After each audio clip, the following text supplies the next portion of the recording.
BC, Foot Chronostriders. Book 1. Part Y, The Zero Footprint Protocol. Chapter 1, The Unseen Soldier Timeline. Insertion, +004 seconds. Location, Zone Marker K8, Prehistoric Earth, approx. 10,000 BC. Mission ID, 801 Alpha Declan Reese, codename BC Foot, landed without sound. No sonic disruption. No footprint. He'd trained his entire life for this, to enter the past without leaving a trace. His boots compressed the soil just enough to simulate erosion, but not enough to disturb the layering. His breath was filtered by nanofibers, his excretions neutralized by internal biome control. Even his sweat was sterile. His bones didn't age. His mind technically wasn't entirely his. Yori, confirm field sync. His voice was little more than a vibration in his throat. The AI whispered inside his neural socket. Sync confirmed. You are standing in a stable node. No current deviations. You're clean. Foot blinked against the warm wind brushing against him. He hadn't expected warmth. This zone had been tagged subarctic, late glacial period. But instead, golden sun poured over the valley below. Trees that shouldn't be growing for another 600 years were already there, broad-leaved, lush, scattered like whispers from a broken timeline. No deviation? He repeated. None within our scan radius, however. Yori hesitated. Unusual. AI didn't pause unless they wanted you to notice. Atmospheric data is inconsistent with cataloged baselines. Unknown anomaly, permission brief. Proceed. Proceed. That was what they all said. The directive. The chair. Dal. Even Kalen. Especially Kalen. He locked her out of his mind. This was mission time. His shoulder holster responded to the tension in his spine and unlocked. He drew the pulse spanner from his hip and scanned the slope ahead. Nothing but rock and fern. But something was wrong. The air smelled full. In his first year of Chronostrider training, he'd been taught that time had a scent. Too much ozone meant tech had been used. Too much sulfur, and you'd walked into a corrupted loop. But this smelled like expectation. Yori, already tracking. He took one step. And the world cracked. Not the ground. Not his gear. Not even the sky. Something underneath it all, beneath the fabric, shifted. Like a muscle flexing under skin. Time twitched.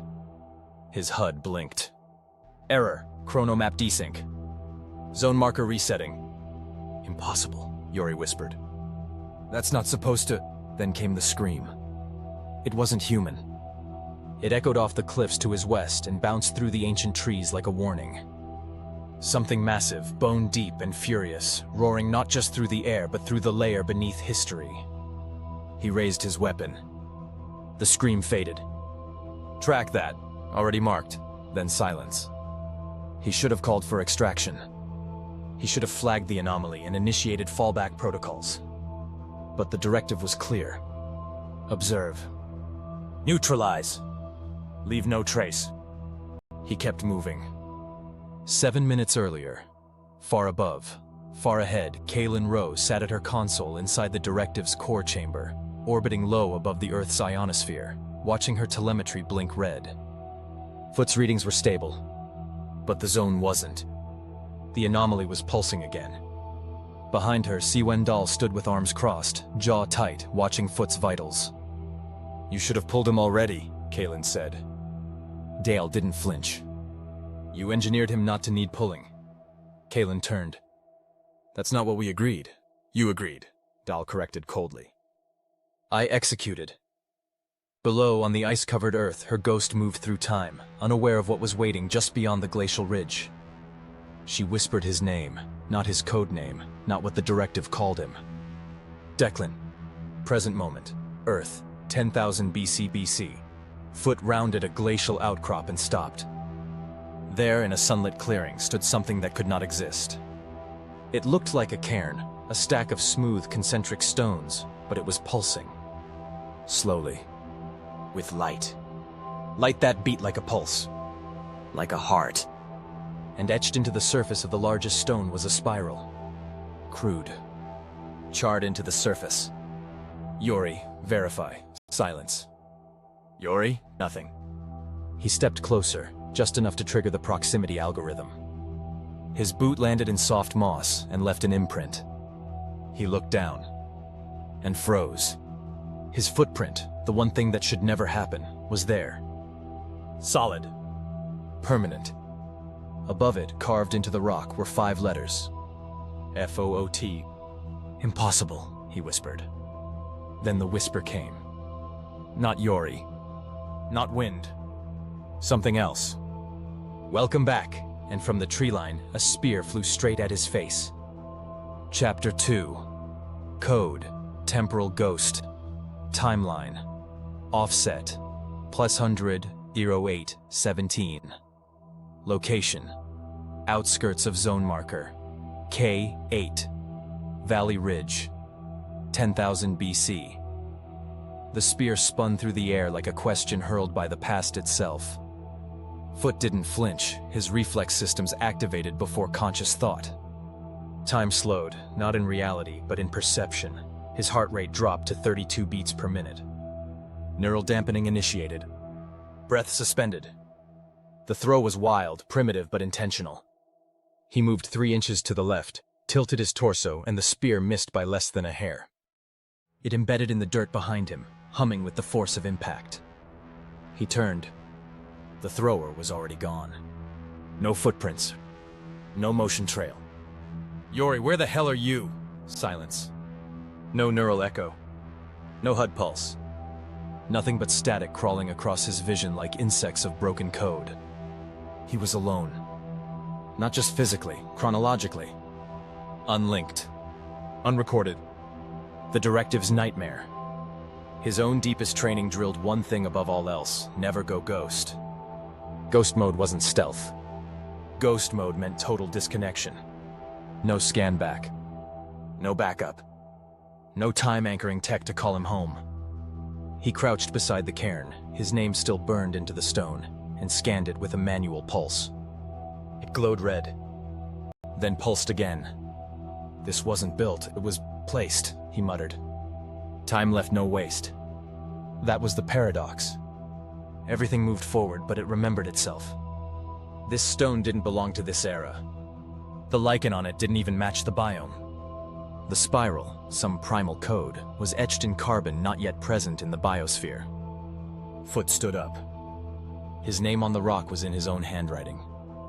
He'd been here before, or someone had made it seem that way. 20 years earlier, Chronostrider Academy, Indoctrination Lab 9. He was 15 years old and hadn't spoken a word in weeks. Not because he couldn't, because the simulations were rewriting his memory faster than his neurons could stabilize. A holographic voice flickered in the dark chamber. Declan Reese, candidate for directive insertion. Phase 5 begins. Question: what must you sacrifice to preserve the future? He answered flatly. Identity. Define. Name. Family. Origin. Legacy. All of it. To move through time without resistance, you must become less than memory. What are you? He stared into the black. Then, a footprint that erases itself. Present. Earth. 10,000 BC. The memory slammed into him like a wave. A phantom overlay of the past. But not his past. It felt inserted. Someone was playing games. He started moving again, climbing a narrow ridge toward the tree line, eyes always sweeping. His HUD was still dead, but his instincts weren't. Whoever had thrown that spear wasn't aiming to kill. It was a signal. And the valley had changed. Not visibly. Temporally. Trees here weren't fully grown. But in the distance, where they should have been saplings, some were ancient, scarred by fire, twisted as if aged in the wrong century. Time wasn't just fractured. It was leaking. He crouched by a shallow stream to refill his hydration sleeve. The water was fresh, cold, but laced with minute traces of carbon-14 in ratios that didn't match this period. It was wrong in just the right way. Then something shimmered across the surface. Not a reflection. A face. His own. But older. Scarred. Watching him. He stumbled back, reaching for the spanner. Nothing there. Just ripples. But the face had been real. Directive black file. Restricted memory. Classified. Only accessible by Yori 7 or higher level AI. Code. Ghost level operative 4872 BC. Status. Out of anchor node. Subject shows signs of internal memory recursion. Host timelines may imprint recursive identity loops. Avoid identity fixation. Deploy override if subject fixates on any version of self older than current age. Declan? The voice wasn't Kaylin's. It wasn't human. It came from the trees, from the rock, from the water molecules vibrating too fast. He turned and fired a pulse bolt. It hit nothing, and still the trees leaned backward from its heat. Then something stepped into view. Female. Cloaked in animal hide, eyes glowing faintly amber, her hand resting on a curved spear. Her face was paint-scarred, tattooed with spiral symbols. "Your name does not belong here," she said in clear proto-language, as if it had always lived inside him. "You threw the spear?" She nodded. "To wake the ghost. You know who I am?" "No." She tilted her head. "But I've seen your face. In the fire. In the sky." He said nothing. "You are the one who walks without time. The one whose foot leaves no trail. And yet," she pointed to the cairn, "there it is. So the spirits are lying. Or you are." He lowered his weapon, but not by much. "I don't know who I am," he admitted. "Not fully." She stepped forward. "Then perhaps," she said, "it is time someone taught the ghost how to remember." Chapter 3. Mission 801 Alpha. Why is a minor anomaly in 10,000 BC considered top priority? Timeline brief. Mission 801 Alpha Directive. Status: Ultra Black. Recursive threat. Non-classified zone. Objective: observe, neutralize, erase. Field agent: Strider. BC. Foot insertion date: T13,714 YBP. Approx. 10,000 BC. 6 days earlier. Directive Temporal Command. Orbiting above Earth. Kaylin Rose stood before the council, the black screen behind her flickering with spirals. Not spirals in motion. Spirals as code. An ancient signature no AI could decrypt. "This is the anomaly?" asked Captain Siwan Dahl, arms crossed, the weight of procedure stitched into every syllable. Kaylin nodded. It appeared in a satellite survey of fossil layer K8, Northern Hemispheric Ridge. The spiral is embedded in a glacial boulder, estimated placement date 13,714 years before present. "A rock carving?" Dahl scoffed. "You called an emergency session for prehistoric graffiti?" "No," Kaylin said, tapping the screen. The spiral zoomed in, its resolution shifting from visible spectrum into magnetic field patterns, then into pulse radiation. Hidden beneath it was code. Not painted. Not carved. Transmitted. It's broadcasting. Now the room was silent. Present. Earth, 10,000 BC. Foot followed the woman deeper into the forest, his weapon holstered but ready, eyes scanning constantly. The AI, Yori, was still offline. His tech was cold, but his mind had never been sharper. If this was Ghost Protocol, he would learn how to haunt with precision. "Where are we going?" he asked. "The edge of the ridge. The sky speaks loudest there." She gave no name. She walked like she belonged to this world and something beyond it. Each step seemed placed with reverence. "You saw me in fire?" he pressed. "You fell from the sky in light that did not burn. Your skin was marked with ice," she said simply. He touched his arm. His pulse plate had overloaded during landing. Scarred, fused to the skin. The Chrono Strider program wasn't designed for mystical encounters.